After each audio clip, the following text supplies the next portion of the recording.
Praise the lord. మన ప్రభు అయిన యేసయ్య పరిశుద్ధ నామంలో దేవుని ప్రియులైన మీ అందరికీ వందనాలు తెలియజేస్తూ ఉన్నాను. ఈ సమయమందు మనం అపోస్తలుల కార్యముల గ్రంథం 1వ అధ్యాయం 13 నుంచి ఉన్న లేఖన భాగాన్ని ధ్యానం చేసుకుందాము. ఈ భాగంలో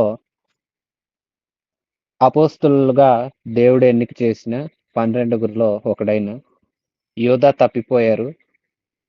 అతడు తప్పిపోయాడని అతని స్థానంలో వేరొకరిని శిష్యులు ఎన్నుకున్నారు. ఆ వివరాలు ఉన్నాయి.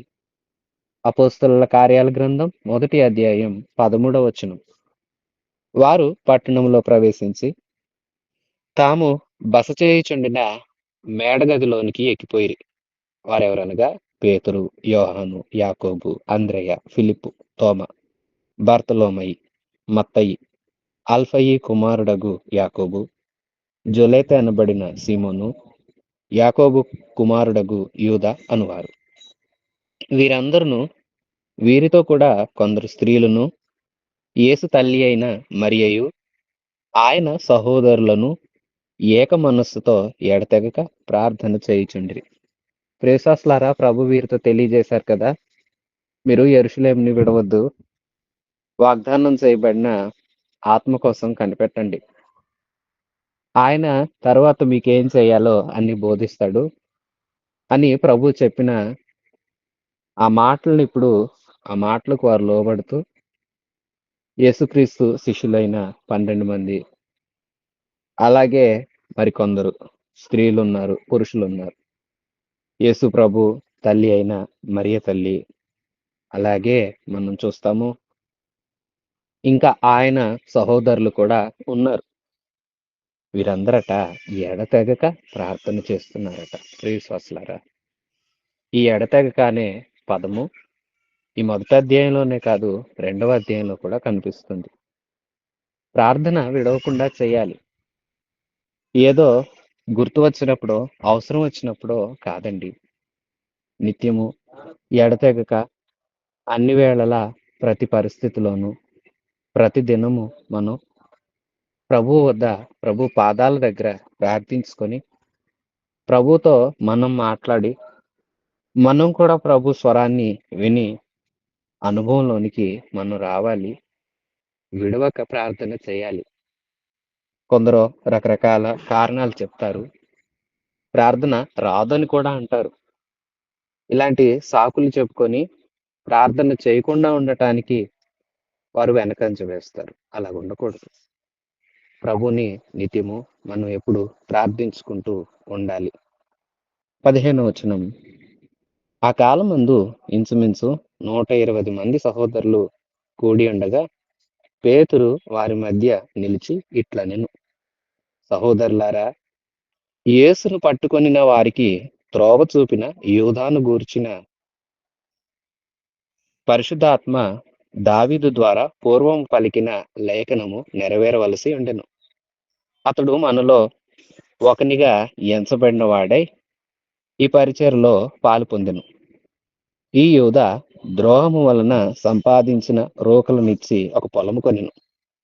అతడు తల క్రిందగా పడి నడిమికి బ్రద్దలైనందున అతని పేగులన్నీ బయటకు వచ్చెను.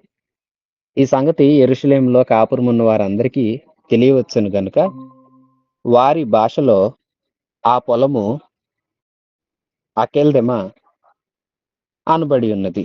దానికి రక్తభూమి అని అర్థము. ఎందుకు?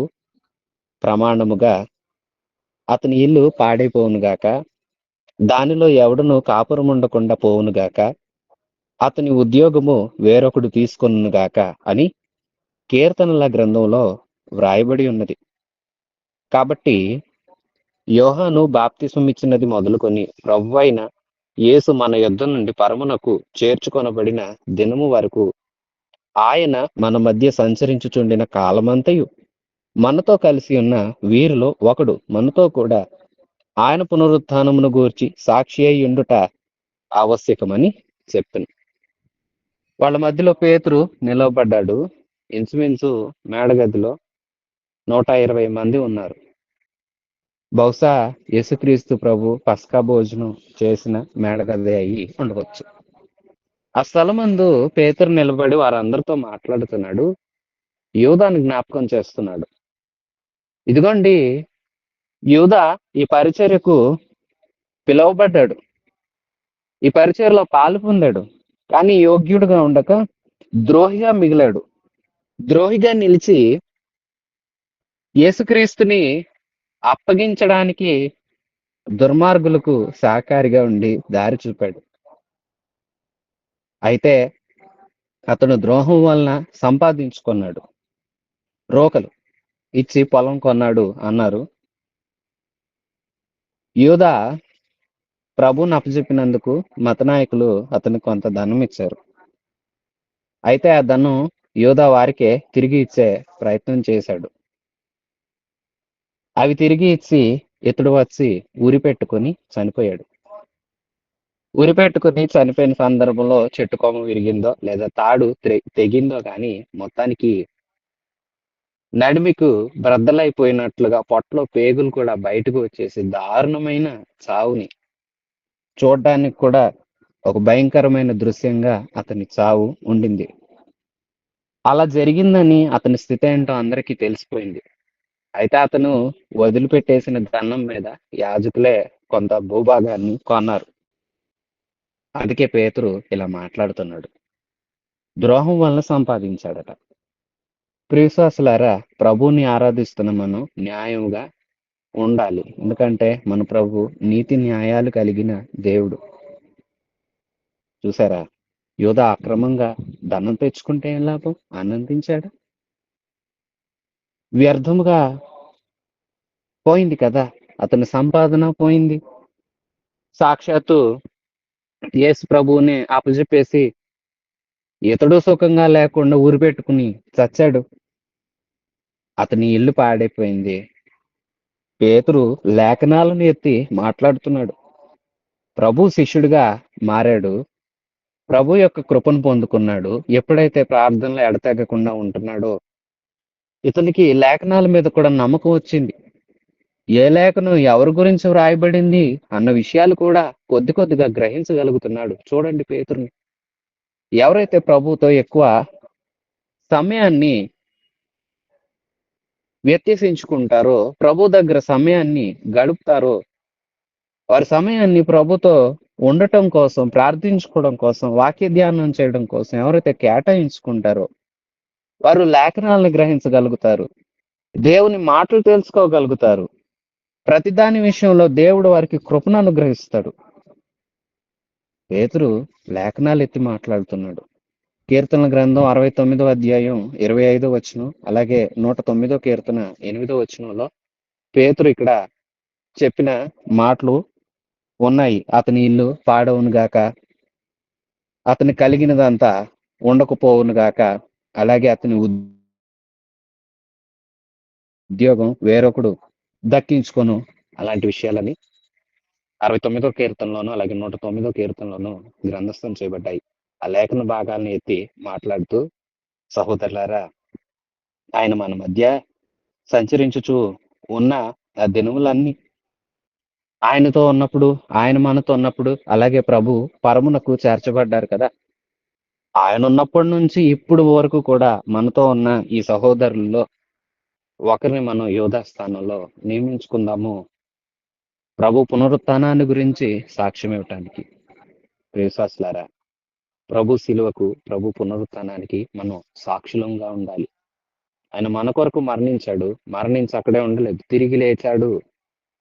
తిరిగి లేచాడు అన్న వార్తను, ప్రభు యొక్క స్వార్థను మనం అన్ని చోట్ల అందరికీ ప్రకటించే వారంగా, ప్రచురం చేసే వారంగా, మన నోటి ద్వారా ప్రభువుని గురించి తెలియచేసే వారంగా, ఇతరులతో పంచుకునే వారంగా మనం ఉండాలి. పేతురు ఆయన పునరుత్థానాన్ని గురించి సాక్ష్యం ఇవ్వటానికి ఒకరు కావాలి, మనకు ఒకరిని ఎన్నుకుందాం అంటూ వారు అందరూ కలిసి ఇద్దరు పేర్లను ప్రతిపాదించారు. వివరాలు చూద్దాము. 23వ వచనం. అప్పుడు వారు యూస్తు అను మారుపేరు గల బర్సబ్బా అనబడిన యోసేపు, మత్తియ అను ఇద్దరిని నిలబెట్టి ఇట్లని ప్రార్థన చేసిరి. అందరి హృదయములను ఎరిగియున్న ప్రభువా, తన చోటికి పోవుటకు యూదా తప్పిపోయి పోగొట్టుకొనిన ఈ పరిచర్యలోను అపోస్తలత్వములోను పాలు పొందుటకు వీరిద్దరిలో నీవు ఏర్పరచుకొనిన వాణ్ణి కనపరచుము అనిది. వారప్పుడు ప్రభుకి ప్రార్థన చేస్తున్నారు. ప్రభు, యూదా చేరవలసిన గమ్యం చేరలేక పొందుకొనవలసిన భాగ్యాన్ని లోకధనాన్ని ఆశించి పోగొట్టుకున్నాడు. అది ఉన్నతమైన పరిచర్య. అలాగే అపోస్తలత్వం పరిచర్యను అపోస్తలత్వాన్ని వదులుకున్న యోధాకు ప్రతిగా ఆ స్థానమందు వీరిరువురిలో నువ్వు ఎవరిని నిర్ణయిస్తావో మా కన్నులకు కనపరచు తండ్రి అంటూ ప్రార్థన చేసి 26వ వచనం, అంతటా వారు వీరిని గూర్చి చీట్లు వేయగా మతియ పేరుట చీటి వచ్చెను గనుక అతడు 11 మంది అపోస్తలులతో కూడా లెక్కింపబడెను.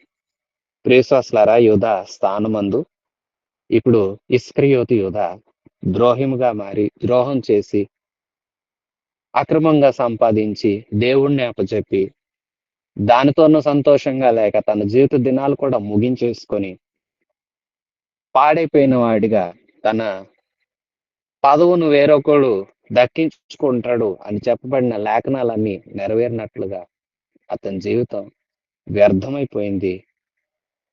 కానీ అతన్ని పిలుచుకున్న పిలుపు గొప్పది. అతడు అందులో ఉండుంటే చాలా బాగుండేది.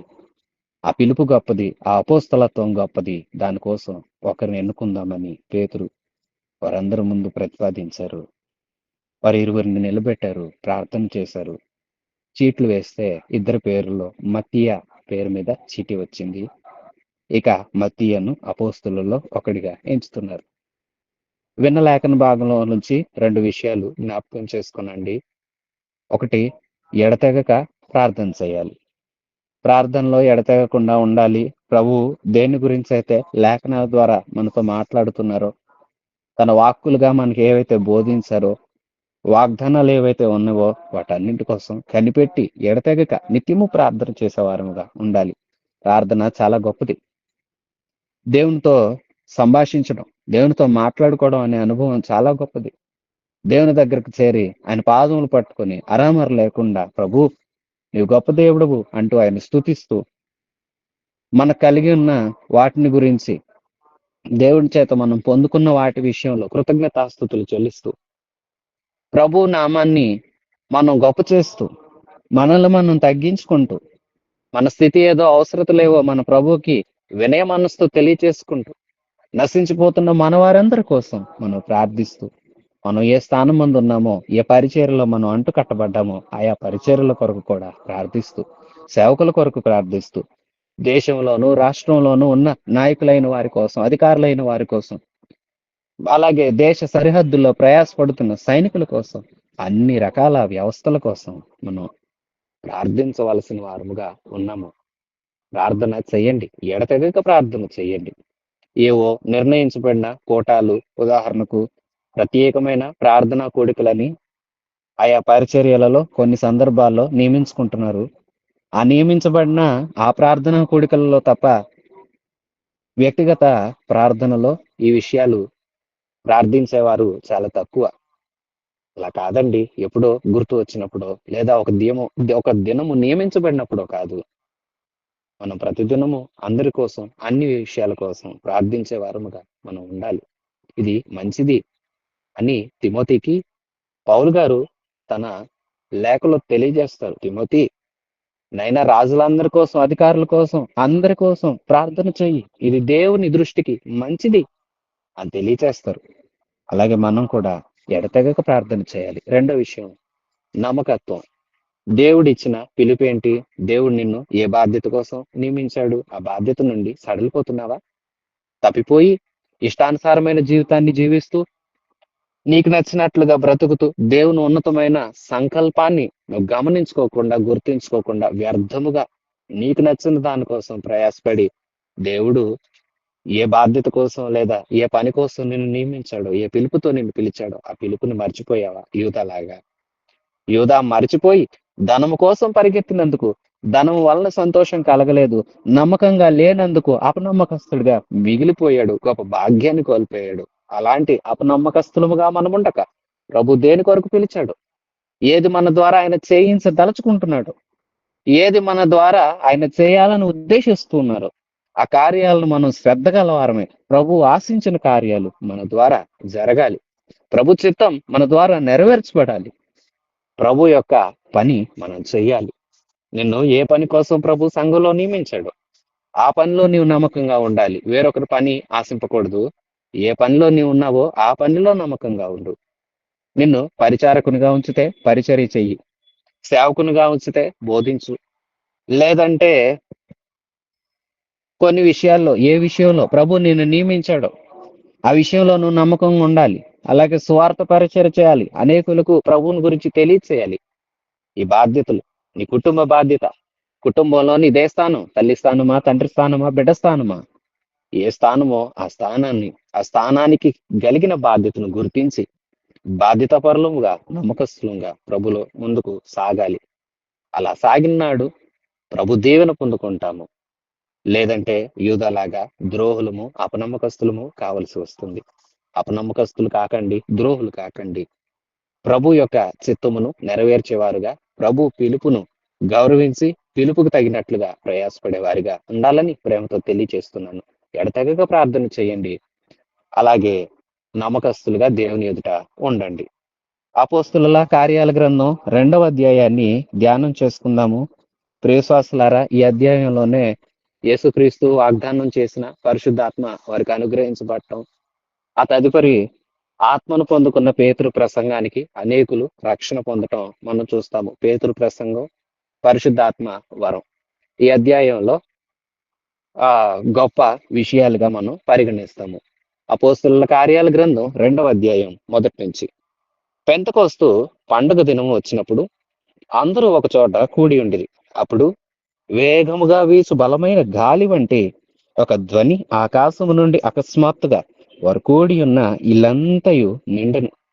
మరియు అగ్ని జ్వాలల వంటి నాలుకలు విభాగింపబడినట్లుగా వారికి కనబడి, వారిలో ఒక్కొక్కని మీద వ్రాలగా అందరూ పరిశుద్ధాత్మతో నిండిన వారే. ఆ ఆత్మ వారికి వాక్శక్తి అనుగ్రహించిన కొలది అన్య భాషలతో మాట్లాడసాగిరి. ఆ కాలమున ఆకాశము క్రిందుండు ప్రతి జనములో నుండి వచ్చిన భక్తి గల యూదులు యెరూషలేములో కాపురముండిరి. ఈ శబ్దము కలగగా జనులు గుంపులుగా కూడి వచ్చి ప్రతి మనుషుడు తన తన స్వభాషతో వారు మాట్లాడుట విని కలవరపడి, అంతటా అందరూ విభ్రాంతి నొంది ఆశ్చర్యపడి, ఇదిగో మాట్లాడుచున్న వీరందరూ గలిలయులు కారా? మనలో ప్రతివాడు తాను పుట్టిన దేశ భాషతో వీరు మాట్లాడుట మనం వినుచున్నామే, ఇదేమి? పార్తీయులు, మాదీయులు, ఎలామీలు, మెస్పొతామియా, యూదయ, కప్పదొకియా, పొంతు, ఆసియా, ఫ్రుగియా, పంపులియా, ఐగుప్తు అను దేశములయందు వారు, కురేనే దగ్గర లిబియా ప్రాంతములయందు కాపురం ఉన్నవారు, రోమా నుండి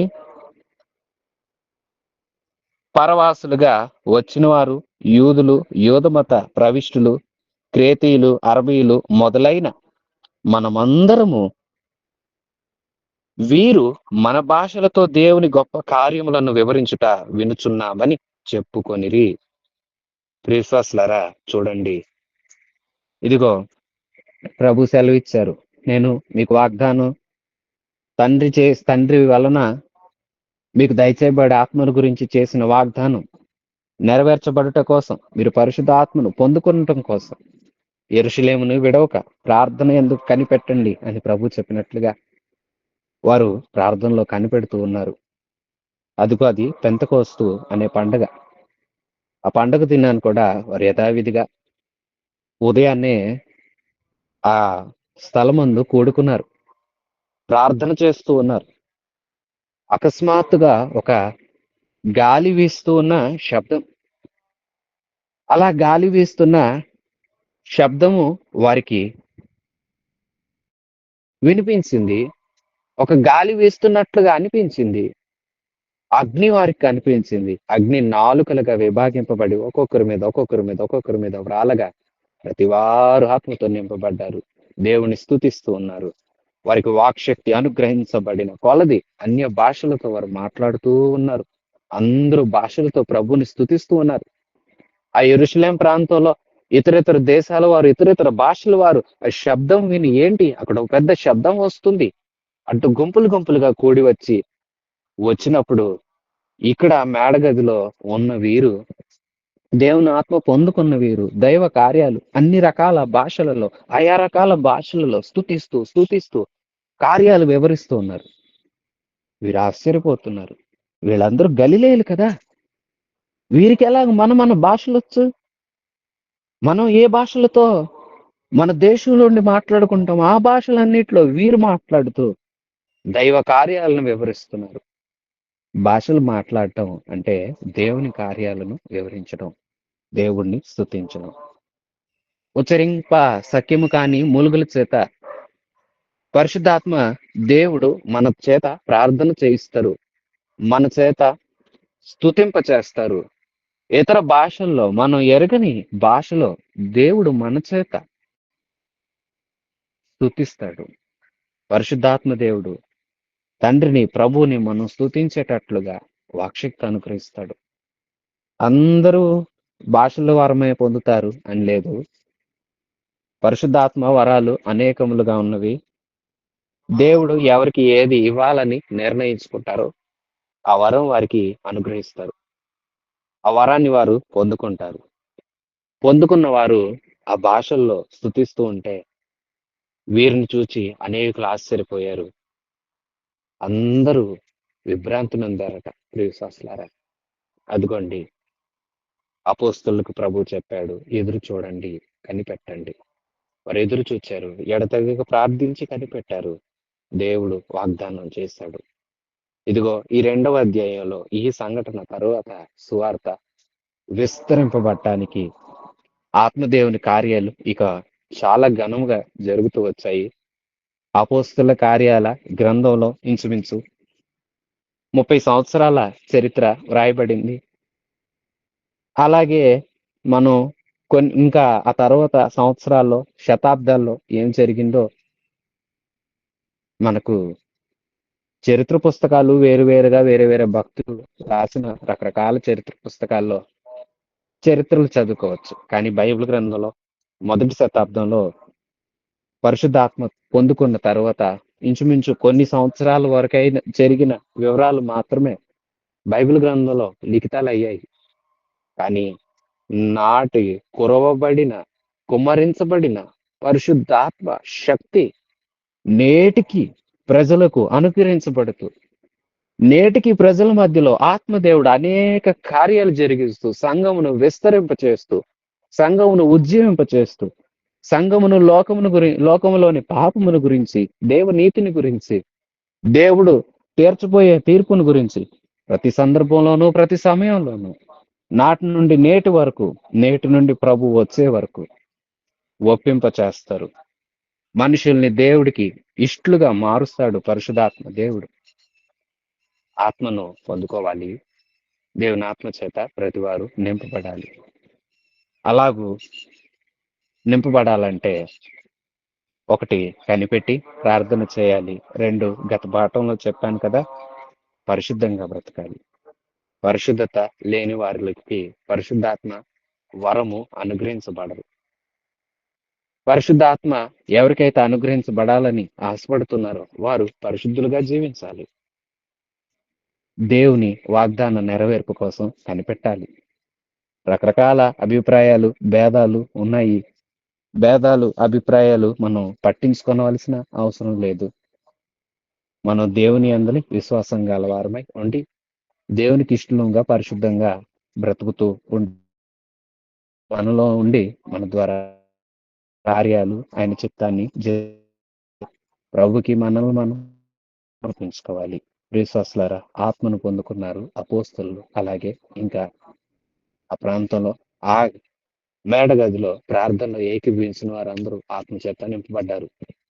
భాషలతో దేవుని కార్యాలు ఒక్కొక్కరు ఒక్కొక్క భాషలో వర్ణిస్తూ ఉంటే చుట్టుప్రక్కల ఆయా భాషలు మాట్లాడే అన్య ప్రజలందరూ వాటిని విని ఆశ్చర్యపోతున్నారు. వీళ్ళెలాగూ మన భాషల్లో మాట్లాడుతున్నారు అంటూ ఆశ్చర్యపోతూ ఉన్నారు, విభ్రాంతి నొందుతూ ఉన్నారు.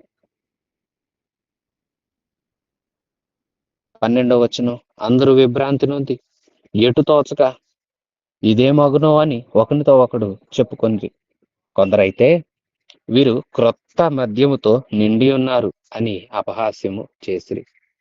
కొందరైతే ఏంటి ఏమవుతుంది అంటూ చెప్పుకుంటున్నారు. కొందరైతే అరే బాబు వీళ్ళు పొద్దు పొద్దున్నే మద్యాన్ని సేవించారు, క్రొత్త మద్యాన్ని త్రాగి ఇష్టం వచ్చినట్లుగా ప్రవర్తిస్తున్నారు అంటున్నారు.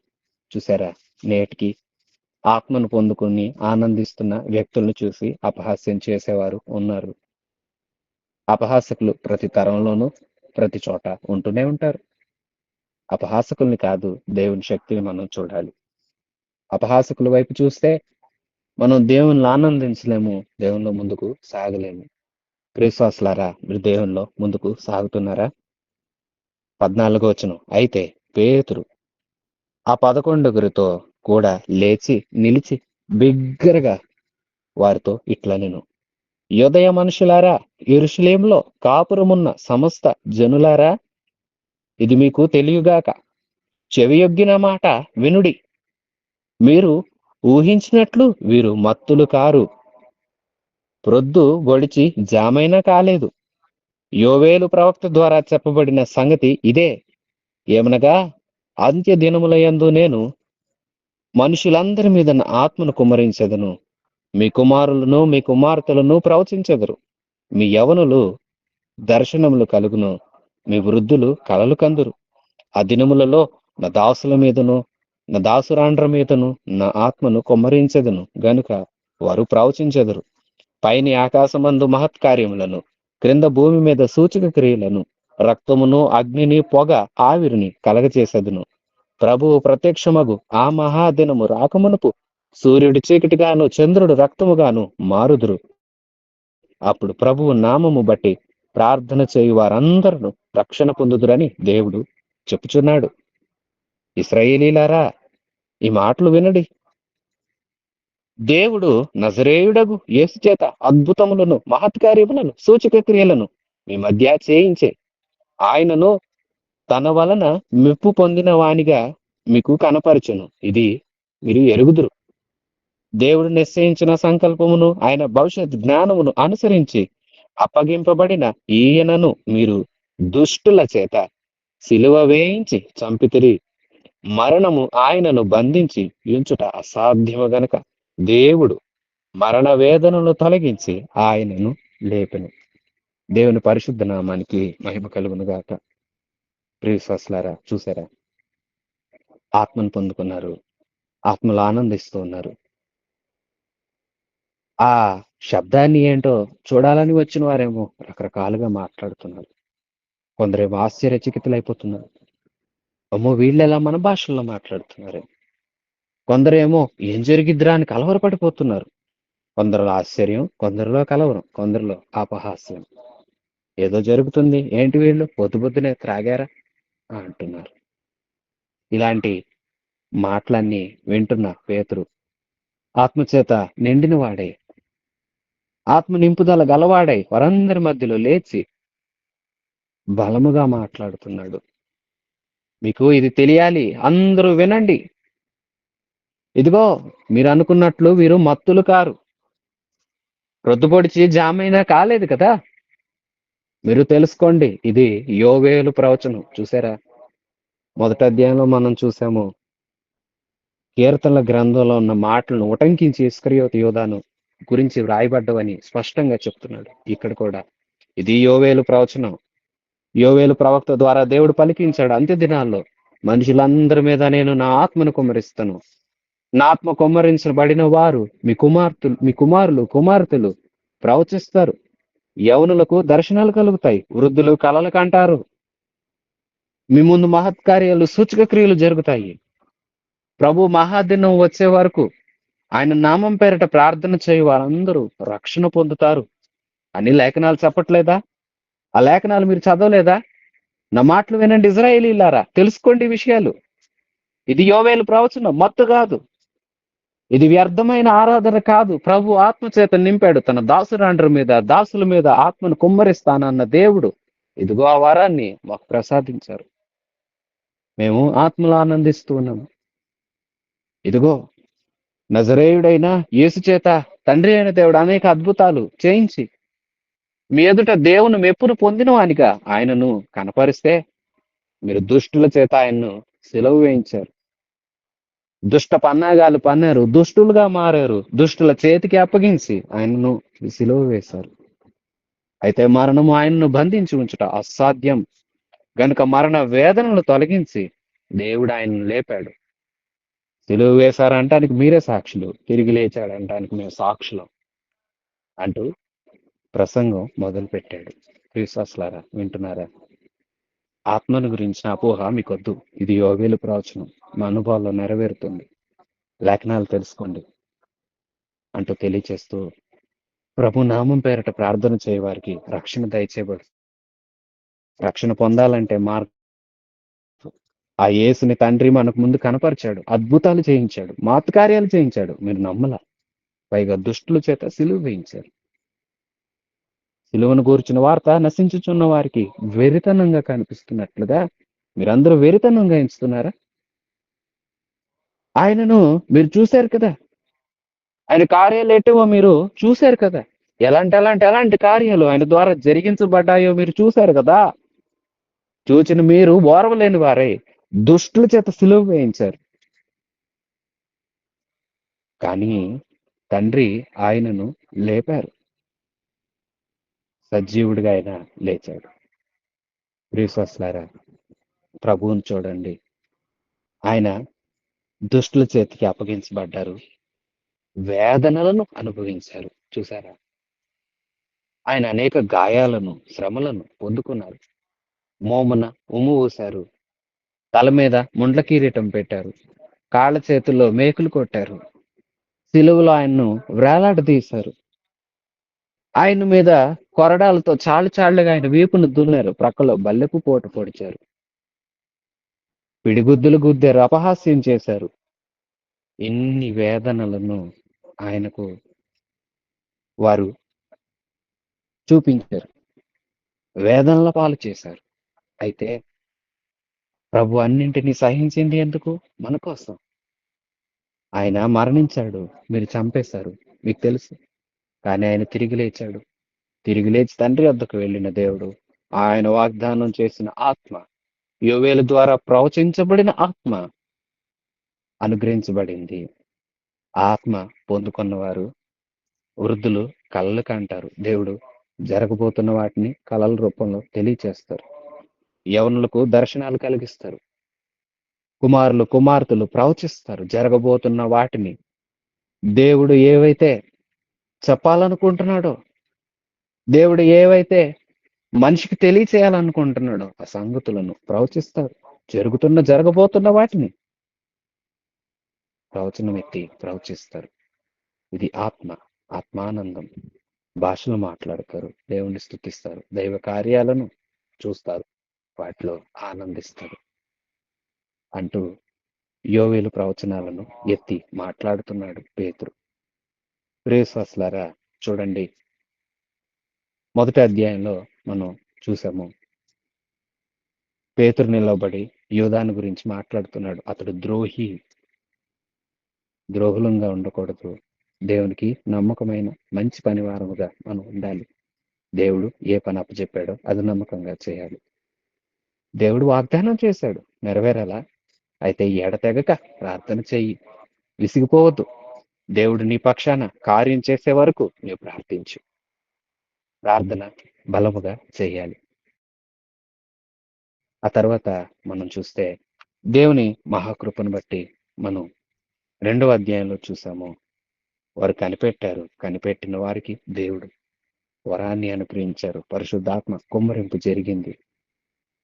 ఆత్మ నాలుకలాగా విభాగింపబడి అగ్ని కణాలు లాగా వారి మీద ఒక్కొక్కరి మీద వ్రాలగా వారందరూ ఆత్మతో నింపబడిన వారే. అన్య భాషలు మాట్లాడుతూ దైవ కార్యాలను స్తుతిస్తూ ఉన్నారు. కార్యాలను వివరిస్తూ ఉన్నారు. వాటిని విన్నవారు ఆశ్చర్యపోయారు. వాటిని విన్నవారు కలవరపడిపోయారు. వాటిని విన్న వారిలో కొందరు అపహసిస్తున్నారు. నీవేం చేస్తున్నావు? ఆనందించే గుంపులో ఉన్నావా? ఆశ్చర్యపడిపోతున్నావా? కలవరపడిపోతున్నావా? అపహాస్యం చేస్తున్నావా? పొందుకున్న వారికి ఆనందం, చూచిన వారికి ఆశ్చర్యం, ఏమి జరుగుతుందోనే కలవరం. నమ్మని వారు అపహసిస్తారు. నీవే గుంపులో ఉన్నావు? ఇదిగో యోవేలు ప్రవచనం నెరవేర్పులోకి వచ్చింది. నాటి నుండి నేటి వరకు కూడా నెరవేరుతూ వస్తుంది. యోవేలు నాడు ప్రవచించాడు, దేవుని ఆత్మ చేత నింపబడిన వాడే. నేటికి ఆ మాటల యొక్క నెరవేర్పు కొనసాగింపబడుతూ ఉంది. మరి దేవుని ఆత్మను పొందుకోవాలి. మనందరం కూడా ఆత్మ చేత నింపబడాలి. యేసుని చూడండి, ఆయన శిలువ శ్రమలన్నీ మన కోసమే. అయితే గుర్తించని వారు శ్రమ పెట్టారు. గుర్తించిన నీవు విశ్వసించి ఆయన నామాన్ని ప్రార్థిస్తే రక్షణ పొందుతావు. శిలువ శ్రమ అంతా నీ కోసం, నా కోసమే. ఆయన ఏ నేరము చేయలేదు. ఆయన దేవుడు. దేవుడు తప్పు చేసి మనుషుల చేతులు అప్పగించబడ్డాడా? కాదు, అట్లా అనరాదు. ఆయన దేవుడు మనందరి తప్పుల కోసం శిక్ష పొందాడు. ఆ శిక్ష అంతా నీకోసమే, నా కోసమే. శిక్షను తప్పించు దేవుణ్ణి నేడే చేరు. ప్రభు నన్ను రక్షించు అని వేడుకో. మారు మనసు పొందు, మనసు మార్చుకో, క్రియలు మార్చుకో, బాప్తిస్మం పొందు. ఆ తర్వాత నీవు దేవుని వరం కోసం కనిపెట్టి ప్రార్థించి ఆత్మవరాన్ని పొందుకో. ప్రభు ఆత్మ నడిపింపు, ఆత్మ సహాయం, ఆత్మ నింపుదల మనందరికీ అనుగ్రహించబడును గాక. ఆమెన్. మన ప్రభు అయిన యేసయ్య కృప, తండ్రి అయిన దేవుని పరమ ప్రేమ, పరిశుద్ధాత్మ దేవుని అన్యోన్య సహవాసం మనందరికీ సదాకాలం తోడై ఉండి నడిపించును గాక. ఆమెన్. God bless you.